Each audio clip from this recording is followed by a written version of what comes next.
Join together in our blessing and then jump into our topic for the evening. Please join with me. Baruch atah Adonai Eloheinu melech haolam asher kitshanu b'mitzvotav v'tzivanu al sfirat haomer. Blessed are you, Adonai, our God, sovereign of the universe, who sanctifies us with commandments, commanding us in the counting of the Omer. And we announce the Omer first in Hebrew. Hayom Arba ve'esrim Yom Shehem Shlosha Shavuot Ushlosha Yamim LaOmer, which means that today is 24 days, which corresponds to 3 weeks and 3 days of the Omer. All right, so it's story time, everybody's favorite day of the Omer counting. And I'm going to read tonight one of my favorite Leo Leone books called Fish is Fish. And I'm going to try to show as many of the pictures as I can because the illustrations are amazing and really make the book. So try to do it as seamlessly as possible. All right. Okay. Setting the scene. At the edge of the woods, there was a pond, and there a minnow and a tadpole swam among the weeds. They were inseparable friends. One morning, the tadpole discovered that during the night, he had grown 2 little legs. "Look," he said triumphantly. "Look, I am a frog." "Nonsense," said the minnow. "How could you be a frog if only last night you were a little fish just like me?" They argued and argued until finally the tadpole said, "Frogs are frogs and fish is fish, and that's that." In the weeks that followed, the tadpole grew tiny front legs, and his tail got smaller and smaller. Ooh, the minnow does not look happy. And then one fine day, a real frog now, he climbed out of the water and onto the grassy bank.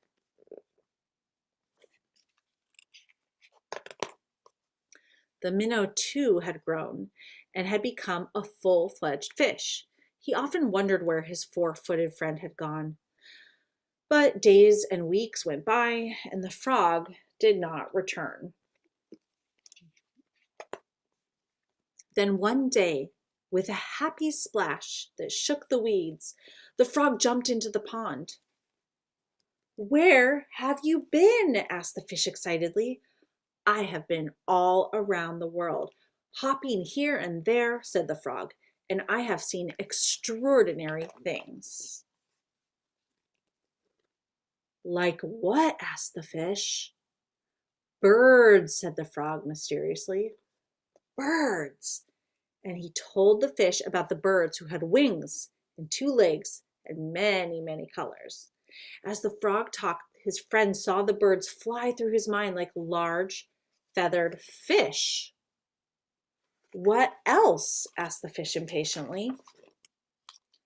"Cows," said the frog. "Cows! They have 4 legs, horns, eat grass, and carry pink bags of milk." It's a fish cow. "And people," said the frog. "Men, women, children." And he talked and talked until it was dark in the pond. That's what the minnow's envisioning. But the picture in the fish's mind was full of lights and colors and marvelous things, and he couldn't sleep. Ah, if he could only jump about like his friend and see that wonderful world. He's imagining all the different animals and people that all mysteriously look like fish. And so the days went by. The frog had gone, and the fish just lay there dreaming about birds in flight, grazing cows, and the strange animals all dressed up that his friend called people. One day he finally decided that come what may, he too must see them. And so with a mighty whack of the tail, he jumped clear out of the water onto the bank.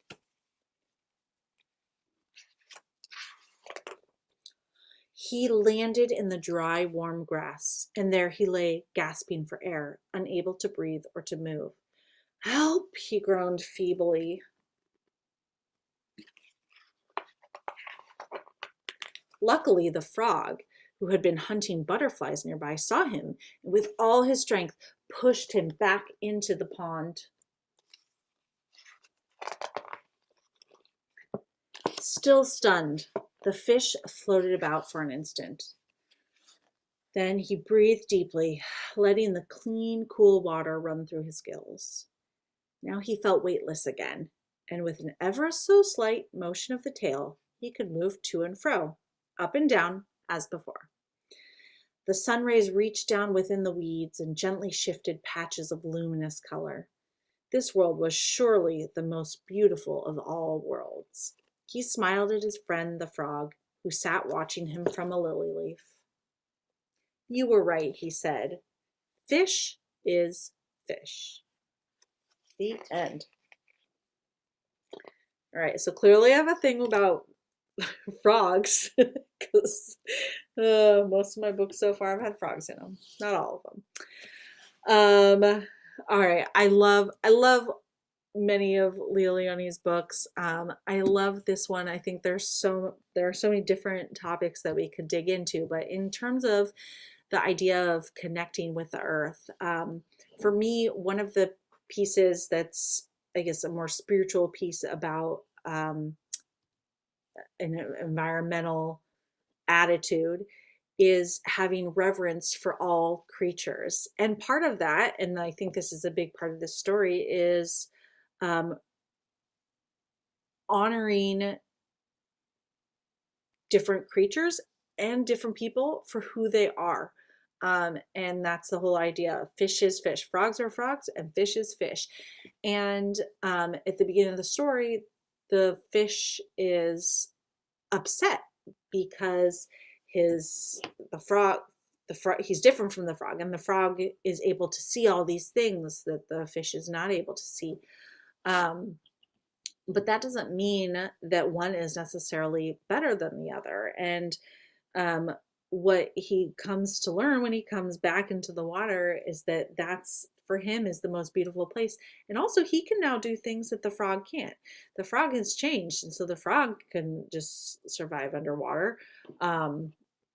And so frogs are frog and fish is fish. They are different. And I wonder what it would be like if we approached the way we look at animals with a little more humility, that difference doesn't necessarily mean better or worse. I know, like, there's all sorts of research with octopi now, and there are a few books and a documentary about how intelligent they are. And so I feel like we often just get into this mindset of being superior humans who know everything. And there's just so much that we still don't even know. It is so incredible. And so tapping into that humility, for me at least, is a place where I really feel spiritually connected. And it gives me that sense of wonder, that sense of awe that Judaism is all about. So that is my little thought tonight on frogs are frogs, fish is fish. And I think the same goes for people. I am who I am, and you are who you are, and the fact that everyone is different doesn't mean that one person is necessarily better than the other. I think that goes for individual relationships as much as it does for nations and large scale communities, different communities that exist on this globe together. So have a great night, everybody. Lila Tov.